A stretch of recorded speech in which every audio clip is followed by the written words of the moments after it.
Okay, finally we are live. It's a lot of back and forth from my end. All right, some technical issues coupled with some service provider issues, but nevertheless, here we have. We have been able to make it up to the class. So our time is fast spent. So let's endeavor to cover something tangible this evening. Comment section, awesome. I have Miss Immaculate says, hello, sir. Hello, good evening. I have not bed of roses says, hello, sir. You're welcome. Sorry, we're a little bit late. Miss Ijeoma says, good evening. Good evening, ma. You're welcome, ma. We apologize for starting a little bit late. So, it's great to have you all on board. I welcome you to another class on MAC341. In our retrospective class, we talked about, all right, it's all about development. Okay? And in our retrospective class, we talked about what it means by development at length. In line with that, it's going to be a continuation, okay? Continuation of what we have been discussing for some times now, for some time now. So now, according to what the thumbnail says, we're going to be talking about what it means by natural resources. Okay? We're going to be talking about what it means by natural resources and how natural resources affects, all right, or affects development. We're going to be taking it from there. How natural resources affect or affect development. So, to start with, let's talk about what it means by natural resources. Okay? Just a moment. Now, when we talk about natural resources, get my marker ready. Okay. Just getting my material all set. So we have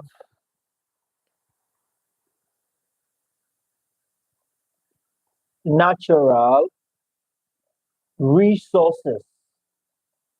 Now, this is still under, all right, the discussion community development resources. All right. But the area of concentration will be placed, the area of concentration will be on natural resources. Don't forget, we'll be discussing what it means by community development and how we can view it from different point of view. In line with that, now we'll talk about natural resources. It's a combination of two words, natural and resources. Now, when we say natural, we are simply referring to free gift of nature. All right? Free gift of nature. From the word natural. Anything that is not man-made, that is provided naturally by nature, is what we call, all right, natural. And we have resources here. Resources are key factors to production. All right. Resources are substances, whether solid, liquid, what have you, but they are key factors for production. When I say production, resources are highly essential elements that needed to be worked upon. Highly essential resource, let's put it this way, highly essential elements needed for production. All right. What am I saying in essence? These resources are essential elements that must be worked upon. All right. In order to convert into tangibles. When I say tangibles, no, it's okay, ma. It's okay. We actually we actually started a little bit late as well because of the poor network and other things involved. Okay. So now let's um, let's continue. So we talked about resources and we talked about natural. Now let's bring the two of them together. Okay.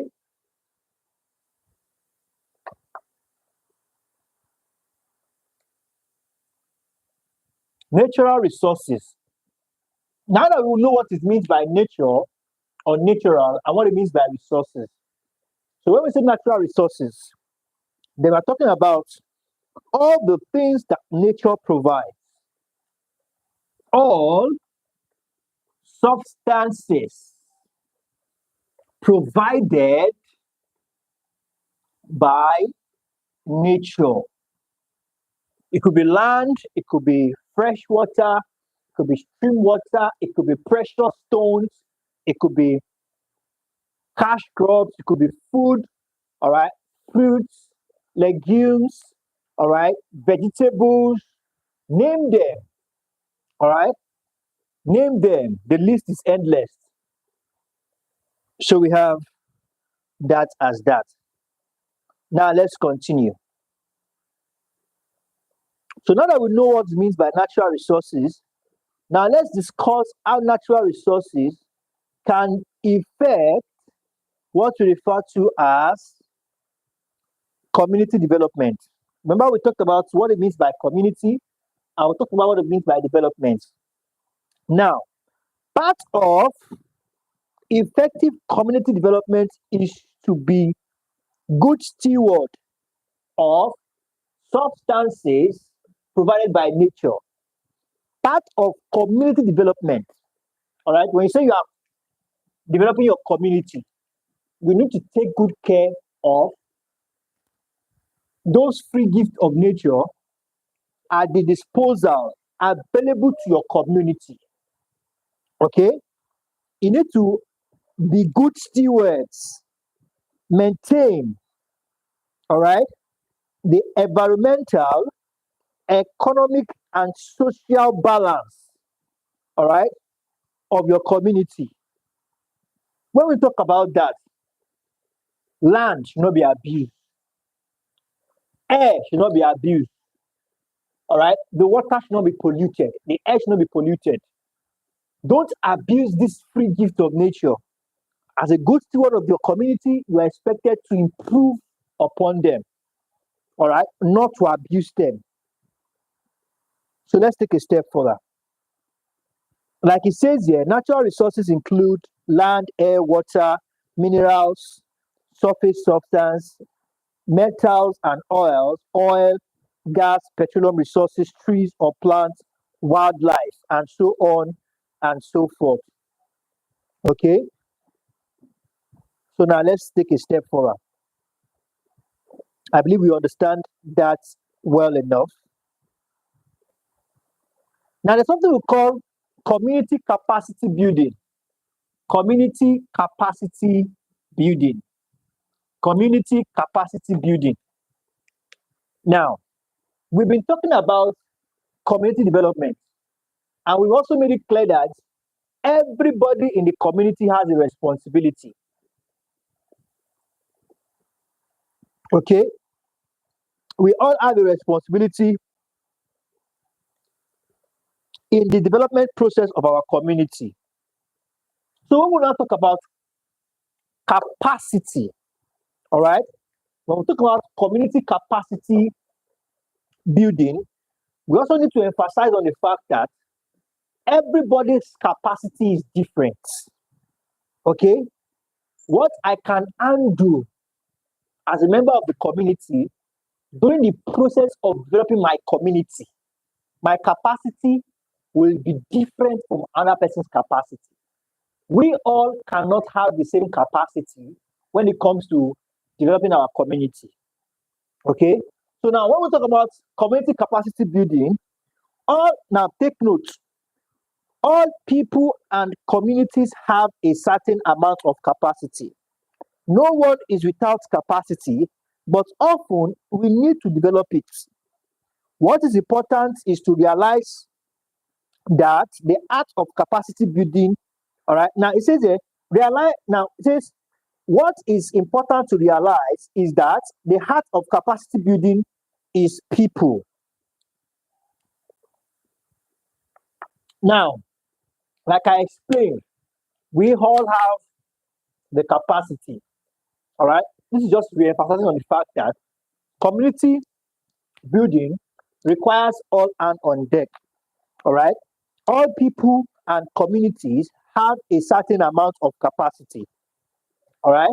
So all people and communities have certain capacity. All right. So no matter how small or big your capacity is as a people, as a community, one thing you need to realize is that the art of capacity building is people. All right. Capacity building, people must understand that capacity building has to do with individuals. And we are all encouraged to pull effort together in order for us to build our communities. Okay. So we have that as that. Now, let's break down capacity building in a little bit. Now, as a doctor in a community, when we talk about capacity building, do you know that my capacity towards developing healthcare service or health generally in the community will be better in health or in the hospital, all right, in the community, compared to another man who is an engineer. His own capacity building in that community will be more effective when it comes to, now let's say it's building engineer, all right, let's say it's an architect, or yeah, it's an architect, or let's say is a construction engineer.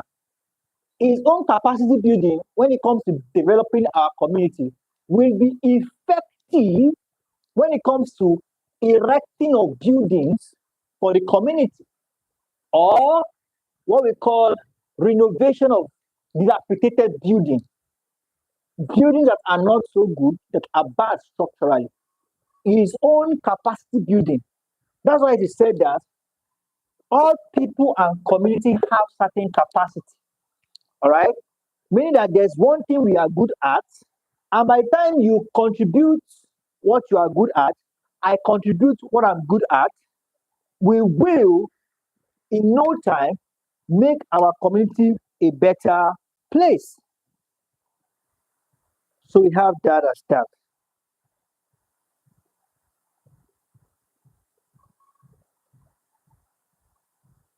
Now, developing a process of community development. We know development is a process. So, what is it like to develop that process of community development? Take note. As community development is dynamic, it changes from time to time. A fixed blueprint for the perfect community development process is unrealistic. Because of it's a development process, you cannot have a fixed, all right, blueprint. When we say blueprint, like a fixed plan, your plan has to be flexible, because as you implement certain things, you get certain results. It might determine, all right, certain results will determine the next step, all right, or the next procedure in your development process, all right. That's why they said that it would be unrealistic for you to have a fixed blueprint in the process of community development. It is better to plan a framework that will guide and adapt as situation evolves. All right. So it says here,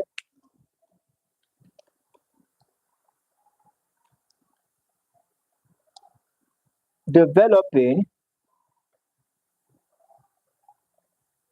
okay, a process of community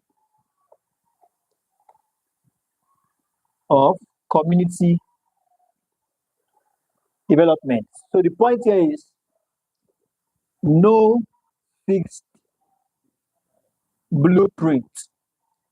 Instead, we are expected to what? It is better to plan all right, an adaptive framework. I use the word adaptive in the sense that whenever changes warrant, all right, whenever the process warrants changes, then the framework will adjust immediately. Okay, so we have that as that. So let's take a step further. It says making plans. Okay, making a plan. When you talk about community development, definitely there must be a plan. Even as much as they encourage that, have a framework that is flexible, there must still be a plan, but the plan must not be fixed. That is the bone of contention. The plan should not be fixed. All right, as area of concentration, your plan should not be fixed. Now, developing a community plan involves systematic what? Assessing, not access like you want to enter, but assessing, reviewing, looking at it well, assessing alternatives and making choices in the context of defining the community vision. Now, planning, as we say here, before you say you want to have a plan for the development of a community, all right, you must note that the plan must be systematic. Must be systematic. It's not. It shouldn't be a one-way thing. All right, and it should also assess. It should look into alternative and make choices in the context of what is realistic, what is obtainable in our community. And when we say what is obtainable, you are looking at your resources based on financial and human resources. Financial, human, natural, all the resources at your disposal. All these consider before you can have a plan for developing a community. All right. So all these things needs to be considered. All right. So let's continue.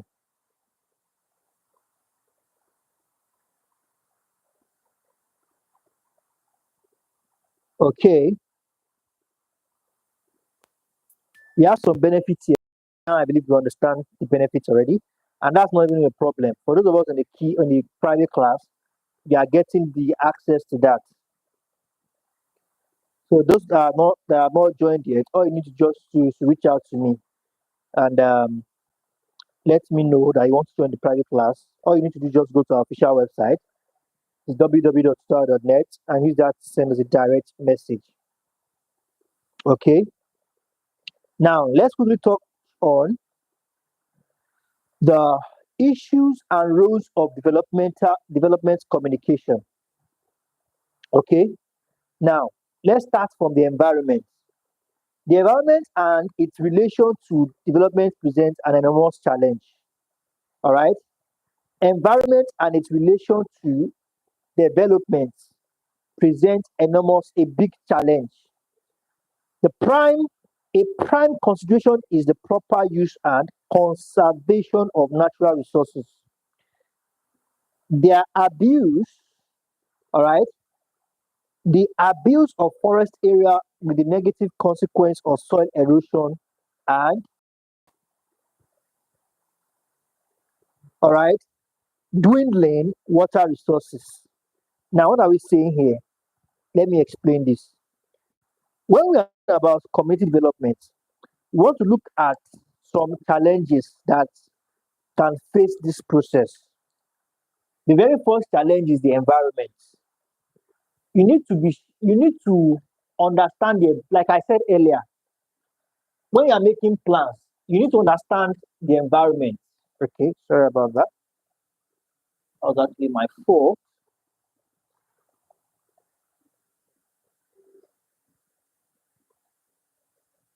I think it's better. You need to understand the environment. What can be, what can work in this environment? Now, if you go and misuse or mismanage your natural resources, it can lead to serious problem. Let's say, for example, now, because you are trying to build new structures, then you begin to destroy the green area or areas reserved for foresting or areas reserved as forest. Because of you cleared out everything, the ground is now plain. Erosion will start. All right. That particular soil will lose, all right, nutrients. If there are trees, because trees also absorb bad air and give good air into the atmosphere. All of that is a big issue to humans and animals living in that community. So if you don't manage your natural resources well, it can lead to a big problem, even as much as you are trying to develop your community. So you must note that. So let's go to the next one. Now it says here, women in development.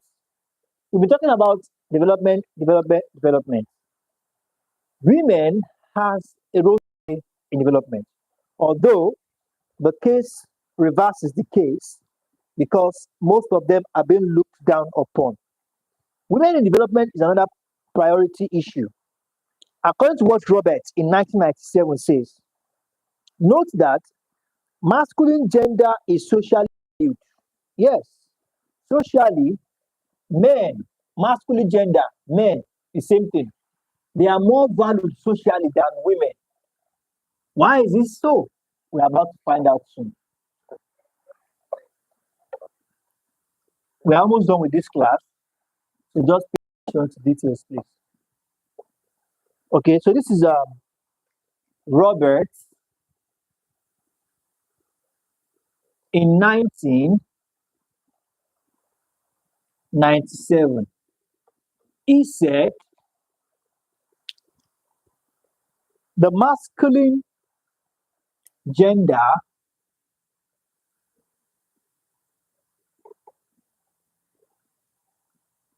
the masculine gender is socially valued more highly than the female gender is socially valued than the female gender. Is that not true? All right. Is Robert not saying the truth? All reports that gender discrimination was found to start right from birth. All right, according to Ijemibi.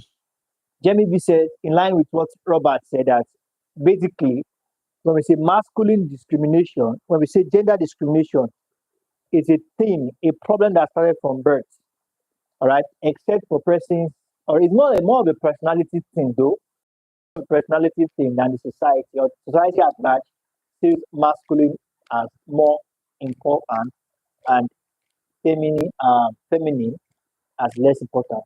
Like I usually say on the stream, what we do here is just to educate. All right, we don't segregate, we don't discriminate. As far as we are concerned, we are only here to educate our material. So let's note that. Okay, So now we have that as that. So women are also important and they should be given the opportunity to take part in development process as well. So call it wrap here for today. And in our next class, we'll be talking about improved planning and program formulation for development. Thank you very much, everyone. I believe we all have been able to get something in today's class. Let's ensure to submit our notes. Let me give us an assignment. Okay, let's ensure to submit our notes to the appropriate courses. So now the assignment goes this way. It says, what do you, well, let's just explain with 5 different definitions what development is to you. In 5 with 5 different definitions, explain what you understand, all right, by development. So I'm going to give us some time to write out very quickly before I end the stream. Okay.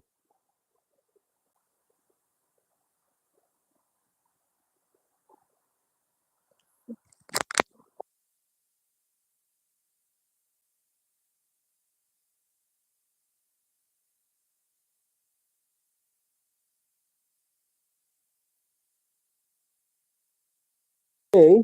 So we have all the time. I'll spend some time for us to just quickly copy out the question before I end the stream. Okay.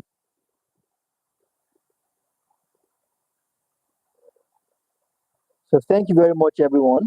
Like I said, for those of us who haven't, all right, for those of us who have not joined the private class, let's ensure to do that. Highly essential so you don't get to miss out on anything. And all you need to do is just reach out to me on www.tutorio.net, where I will be guiding you, all right, on how to go about with joining the class. Head straight ahead to our official website, which is www.tutorio.net, and from there you can use the WhatsApp button on the top right hand corner to send us a direct message on WhatsApp, and from there we'll guide you and add you up to the simple and easy. Oh, wonderful, wonderful. Thank you, Miss Immaculate. Awesome. Thank you, Miss Ade. Well appreciated. Thank you for your support. Okay. So thank you very much, everyone. And let's all have a wonderful evening. I look forward to seeing you all in the next class. Bye for now.